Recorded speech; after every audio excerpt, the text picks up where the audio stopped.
Hey Blair, my name's Chelsea and I watch your videos from North Carolina, and I have for the past couple of years, and I've learned a lot of really cool tricks and tips from you, and have tried new things because of you, recommending them and stuff like that. But this video is more of just thanking you for the impact that you have on me and for teaching me things and for always being so positive and uplifting.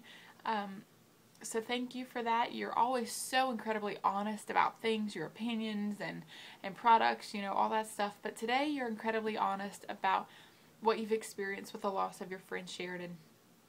And there is comfort to be found in mourning. And I want to share with you a little bit more about that in just a moment, but also tell you why I'm able to say that. And that's because my husband and I lost two very close friends, one of which was his best friend 2 years ago. We've been married for 3 years, and at our 1 year point in our marriage, he lost his best friend, and we both lost friends. They were both on the same motorcycle. And so that's been 2 years ago. This April 19th will be 2 years. And it doesn't get easier, the fact that they're not here, but it becomes sweeter.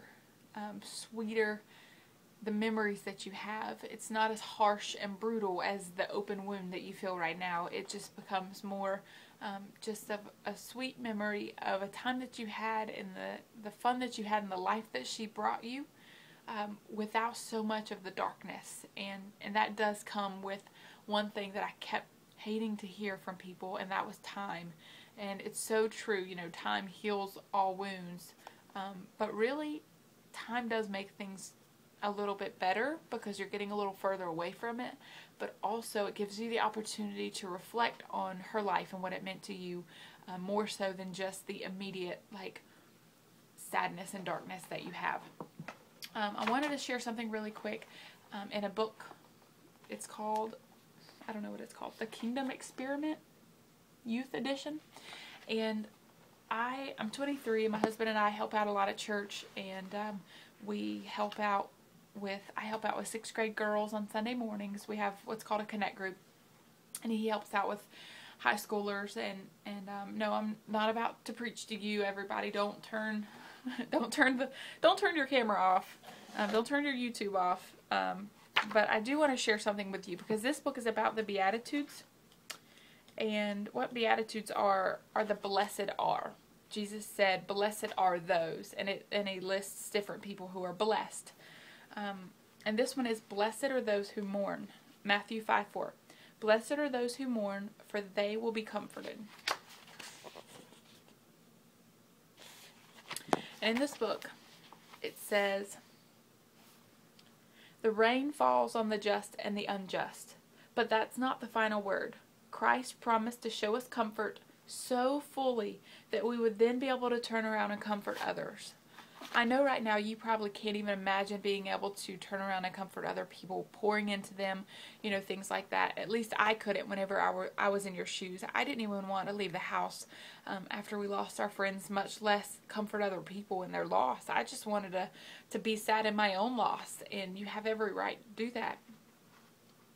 But you can find comfort in knowing that you are blessed simply because you're mourning, because you have a heart for someone other than yourself.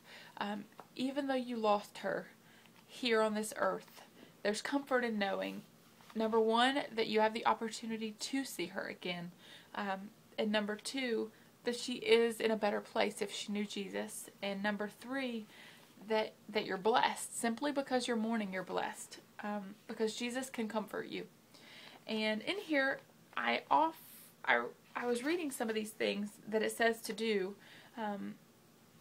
The Kingdom Experiment. This book is really about talking about the Beatitudes and then how to experience God's kingdom here on earth. And this book recommends one thing that I think is really cool. It says 99 balloons closer to the kingdom. And basically it says, share the burden of mourning by getting a helium-filled balloon and letting it go for those who are mourning. If you are mourning, let it go as a symbol of the promise that God will comfort you.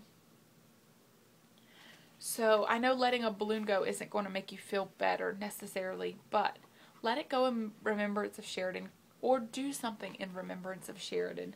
Whether it is going on your YouTube and finding 5 people that responded to your video and encouraging them and saying a kind word to them, you know, or and in memory of Sheridan, or helping out with something once you get past this stage, this immediate stage of grief, you know, helping out with something and dedicating it to Sheridan, you know, a project for charity, you know, things like that. I know you really have a heart for those things, but do it in memory of Sheridan to try to help regain the positive out of such a negative situation. Maybe even write a letter to your sister or write a letter to your mother, thanking them for comforting you and thanking them for being there for you and thanking them for listening to you, you know. So maybe even trying to help focus on other people that still have you in their life, and you know, even your friends that maybe you and Sheridan were friends with, writing them a note telling them how much you appreciate them and how much life they've given to you and how you cherish them. You know, those are just some things that maybe I would do, or I wish someone would have told me to do if I were in your shoes. I don't know, just a couple different options, but just find comfort in knowing that you're blessed, and not just with things, because those can come and go, you know, like the wind, but you're blessed with family and friends who surround themselves with love and pour it out to you. And you're blessed because you are still here, and you have the opportunity to affect so many people in a positive way, and because you have the opportunity to, you know, have a relationship with Jesus and here on this earth. You know, you don't have to wait until you go to heaven, because if you do, well, that's a whole nother story. But anyways, crazy video, but thank you for sharing your heart, and I hope that I don't know, you find some of these things helpful, and I hope you have a good day and get some good sleep, and I promise I'll be praying for you tonight. Bye.